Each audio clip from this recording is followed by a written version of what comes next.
BC రాష్ట్ర committee పిలుపు మేరకు చినశంకరంపేట మండల కేంద్రంలోని అఖిలపక్షం ఆధ్వర్యంలో బంద్ నిర్వహించారు. స్థానిక తెలంగాణ అమరవీరుల స్తూపం నుంచి మండల కేంద్రంలోని పలు పురవీధుల గుండా బైక్ ర్యాలీ నిర్వహించి వర్తక వాణిజ్య వ్యాపార సంస్థలు మూసివేయించారు. పాఠశాలలకు వెళ్లి ప్రభుత్వ పాఠశాలలను సైతం మూసివేయించారు. ఈ సందర్భంగా ఏర్పాటు చేసిన సమావేశంలో అఖిలపక్షం నాయకులు మాట్లాడుతూ జనాభా ప్రాతిపదికన రిజర్వేషన్లు కల్పించాలని, ఉద్యమంతోనే హక్కులను సాధించుకోగలుగుతామని, తెలంగాణ రాష్ట్రం ఏర్పాటుకు 45 సంవత్సరాలు ఉద్యమం నిర్వహించడం జరిగిందన్నారు. తెలంగాణ ఏర్పాటుకు ఉద్యమం చేపట్టినట్టే బీసీ రిజర్వేషన్ కోసం ఎన్ని ఉద్యమాలనే చేసి రిజర్వేషన్ దక్కించుకోవాలన్నారు. బీసీ ఐక్య వేదికతో అందరం ఐక్యమత్యంగా ఉంటేనే సమస్యను పరిష్కారం దొరుకుతుందన్నారు. బీసీ రిజర్వేషన్ దక్కే వరకు ఉద్యమం ఆపేది లేదన్నారు. ఈ కార్యక్రమంలో అఖిలపక్ష నాయకులు పాల్గొన్నారు. అన్ని సమాజంలోని అన్ని వర్గాలకు వచ్చిన వాళ్ళందరూ కూడా మన యొక్క ఉమ్మడి లక్ష్యం ఏంటంటే బీసీలకు 42% రిజర్వేషన్ ప్రకటించి పార్లమెంట్లో బిల్లు పెట్టి బిల్లు అమలు చేసుకుని రాజ్యాంగంలో 9వ షెడ్యూల్లో చేర్చి బీసీల 42% రిజర్వేషన్ అమలుకు చట్టబద్ధత, రాజ్యాంగబద్ధత కల్పించాలని ఒకే ఒక ఏకైక లక్ష్యం మీద మనమందరం ఇక్కడ చర్చించుకొని దాని మీద మాత్రం మాట్లాడుకుంటే బాగుంటుందని నా వ్యక్తిగత అభిప్రాయం. అదేవిధంగా మన ఐక్య కార్యాచరణ తరఫున కూడా చెప్తున్నాను, దయచేసి ఎవరు కూడా ఒక అన్ని నాయకుల పార్టీలో నాయకులు కార్యకర్తలు ఉన్నారు. ఒక పార్టీ నాయకులు కార్యకర్త ఇంకో పార్టీ యొక్క కార్యకర్తలను విమర్శించుకోవడం పక్కన పెట్టి కేవలం మన ఉమ్మడి లక్ష్యం సాధించుకోవడం దిశగానే మేము అభిప్రాయాలు, మే యొక్క సూచన సలహాలన్నీ చేస్తారని ఇది నా యొక్క వ్యక్తిగతంగా ప్లస్ అందరూ ఉమ్మడి కార్యాచరణ ఐక్య కూడా మీకు అందరికి విమర్శిస్తున్నా ఎక్స్ప్లెయిన్ చేస్తున్నాం. దయచేసి ఈ విషయాలను దృష్టిలో పెట్టుకొని కాంగ్రెస్ పార్టీ అని చెప్తున్నాం. మరి తప్పకుండా ఈ విధంగా మరి రేవంత్ రెడ్డి గారికి ఏదైతే మేము కామారెడ్డి డిక్లరేషన్ చేశామో మరి దానికి కట్టుబడి మరి దేశంలో మొట్టమొదటిసారిగా గతంలో ఎన్టీ రామారావు గారు మండల విధానాన్ని ఏదైతే తీసుకొచ్చిందో మొత్తం దేశానికి చుట్టుకుందో ఇవాళ ఈసీ రిజర్వేషన్ అనేది కూడా తప్పకుండా జనాభా ప్రతిపాదన మీద రిజర్వేషన్లు జరగాలి. ఇది ఒకటే కాదు, భవిష్యత్తులో ఎమ్మెల్యేలు, ఎంపీలు, ముఖ్యమంత్రులు, ప్రధానమంత్రులు కూడా రిజర్వేషన్కి రావాలి. ఒక సర్పంచ్, జడ్పీటీసీలే కాదు, అందరూ కూడా రావాలని మనస్ఫూర్తిగా కోరుకుంటూ దీనికి పూర్తిగా మా మద్దతు ప్రకటిస్తున్నాం. తప్పకుండా జనాభా ప్రతిపాదన మీదే ఇది జరగాలి. మరి 9th షెడ్యూల్ అనేది పార్లమెంట్లో మరి గవర్నర్ గారికి మా రాష్ట్ర ప్రభుత్వం ఏకగ్రీవ తీర్మానం చేసాం, పంపించినాం. 6 నెలల నుంచి గవర్నర్ గారు సంతకాలు పెడతలేరు.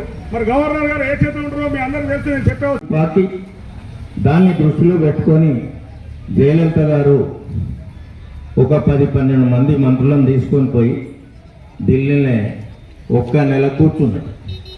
దానికి పివి నరసింహారావు గారు స్పందించిండ్రు, అనుకూలించిండ్రు. పార్లమెంటులో, రాజ్యసభలో దాన్ని తీర్మానాన్ని పాస్ చేయించిండ్రు.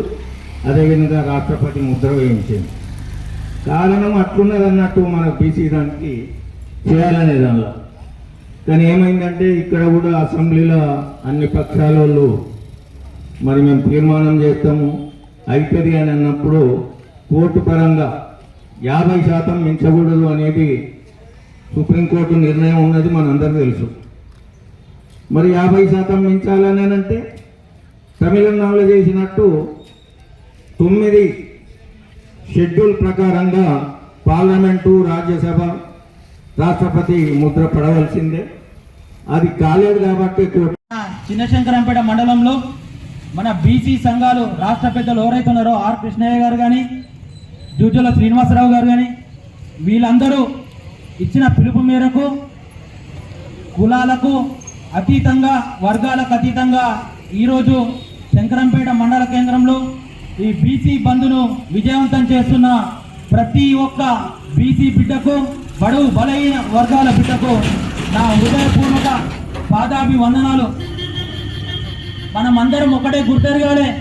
ఎన్నో ఏళ్ల నుంచి ఓల మోసే నీళ్ళు తాగుతున్నాం, ఓలకు అడుగులకు మడిమలు ఒత్తుతున్నాం, ఓలకు వెనక జబ్బలు జరుపుకుంటున్నాం, ఓనోన్ కోసం అంగీలు దింపుకుంటున్నాం, ఓనోన్ కోసం కుస్తీలు పట్టుకుంటున్నాం. కానీ మన కోసం మనం ఎప్పుడు కొట్లాడదాం, మన కోసం మనం ఎప్పుడు కష్టపడదాం, మన కోసం మన హక్కులను ఎప్పుడు సాధించుకుందామని ఇన్ని రోజులు ఎవరు ఆలోచన చేయలేదు.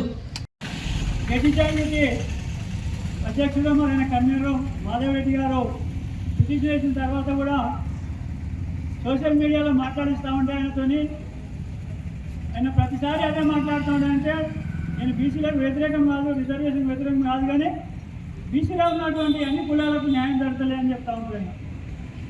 అయ్యా బీసీలలో ఉన్నటువంటి అన్ని కులాలకు న్యాయం జరుగుతుందా జరగదా, మేము న్యాయం చేసుకోమో ఆ తెలివి మాకుంది, ఆ కెపాసిటీ కూడా మాకుంది. అని మరి మా గురించి మాట్లాడే ముందు మరి అదే వర్గాలకు ఉన్నటువంటి బీసీలకు మరి ఇంకా రాజకీయంగా కానీ అన్ని విధాలు అనుభవిస్తున్నాం. మరి వాళ్ళ గురించి మీ గురించి మీరు ఆలోచన చేసుకుంటారు. కానీ మనల్ని విడదీయడానికి ఆ కార్యక్రమాన్ని మాట్లాడే విధానం వస్తుంది. ఎందుకంటే యూనిటీకి వస్తున్నాం కాబట్టి అదే విధాలంటే కొంతమంది ఏదైతే ఆర్థికంగా రాజకీయంగా అనుభవించినటువంటి కులాలను కూడా వాళ్ళని కూడా కొంచెం మేల్కొల్పి చిచ్చు పెట్టినటువంటి మనం కొట్లాడుకుంటే మన ఉద్దేశంతో ఆ కోణం నుంచే మాట్లాడుతూ ఉన్నారు. ఆ కోణం నుంచి నువ్వు మాట్లాడితే మరి మా బీసీలు అందరూ కూడా జాగృతమై ఉన్నారు. ఈరోజు మీతో చెప్పించుకోవాల్సినటువంటి అవసరం లేదు. ఫస్ట్ మా మాట మాకు వచ్చిన తర్వాత మా ఎవరి కులమో ఏ జనాభా ప్రాతిపదికగా మీరే వాడే చెప్పుకుంటాం. దాంట్లో మీరు చెప్పాల్సిన అవసరం మాట్లాడారు.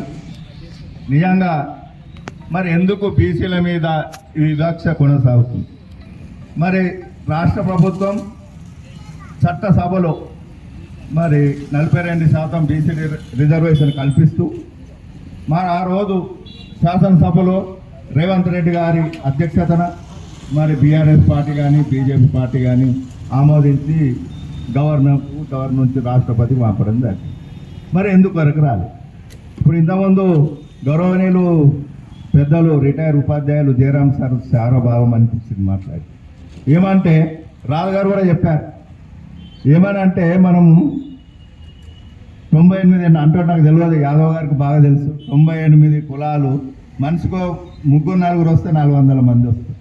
ఇన్వేస్తరి ఇప్పుడు ఆందాక పోతలేదు. ఇది మైకులు బట్టి మనం మాట్లాడి మరి ఇలా మాట్లాడి మనం పోయి మనం ఉన్న ఇలా పాలకులు ఇక అనద్దు, వాళ్ళను గౌరవంగానే చెప్తాం. కానీ మరి స్థానిక సంస్థల గ్రామంలో కానీ మండలంలో కానీ రిజర్వేషన్లు వచ్చినప్పుడు మరి మహిళలకు 50% మహిళలకు మనకు ఉంది, వాళ్ళకి ఎందుకు లేదు? ఇప్పుడు అసెంబ్లీలో లేదు, పార్లమెంట్లో దూరం ఎంతమంది దాంట్లో మరి మనము తెలంగాణ ప్రజలము, మరి పౌరస్యం ఉన్న బిడ్డలము. మరి ఏదైతే మనం తెలంగాణ తెచ్చుకున్నాం, గతంలో మరి భారతదేశం కూడా బ్రిటిష్ వాళ్ళు